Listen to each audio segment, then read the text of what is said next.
जा बेटा, तिजोरी में से जितने पैसे हैं सब निकाल ले।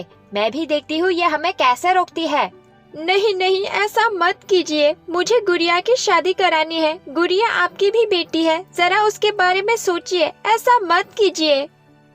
रूपा रो रो के मिन्नतें करने लगी, लेकिन उसके पति ने उसकी एक ना सुनी और सारा पैसा निकाल लिया। सुन रूपा, अब से हम हर महीने आएंगे तुम्हारी कमाई लेने। तिजोरी इसी तरह भर के रखना।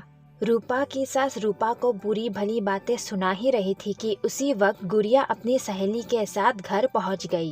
दोनों अजनबियों के हाथ में अपनी माँ का पैसा देख और अपनी माँ को रोता देख गुड़िया को लगा कि वो दोनों चोर हैं और घर में चोरी के इरादे से घुसे हैं। इसीलिए गुड़िया ने अपनी सहेली के साथ मिलकर दोनों को बहुत पीटा। कमर ही तोड़ दी मेरी। कैसी लड़कियां हैं ये, जान ही निकाल लेती मेरी तो। माँ, आप ठीक तो है ना? इन दोनों चोरों ने आपको ज्यादा चोट तो नहीं पहुँचाई?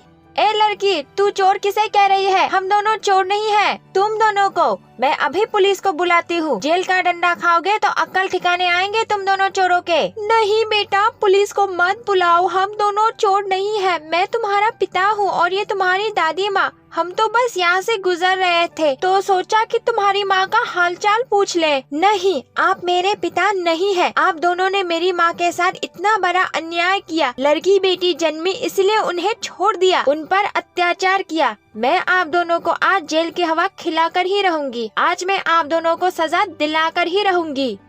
नहीं बेटा, रुक जाओ, इन्हें जाने दो। इन दोनों को इनकी करनी का सजा मिल चुका है। हमारा इनके साथ कोई रिश्ता नहीं रहा, यही इनकी सबसे बड़ी सजा है। ठीक है माँ, आप कह रही हैं, इसलिए मैं इन्हें जाने दे रही हूँ, लेकिन फिर भी मैं इन्हें कभी माफ नहीं करूँगी। चले जाइए यहाँ से और दोबारा यहाँ लौटकर कभी मत आना, वरना मुझसे बुरा और कोई नहीं होगा।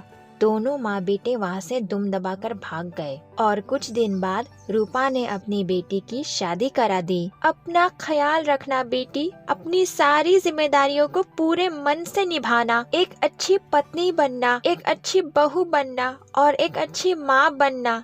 आखिरकार रूपा ने अपनी बेटी की शादी धूमधाम से कराकर अपनी माँ होने का जिम्मेदारी बखूबी निभाया और इस तरह आज की कहानी का अंत हो गया।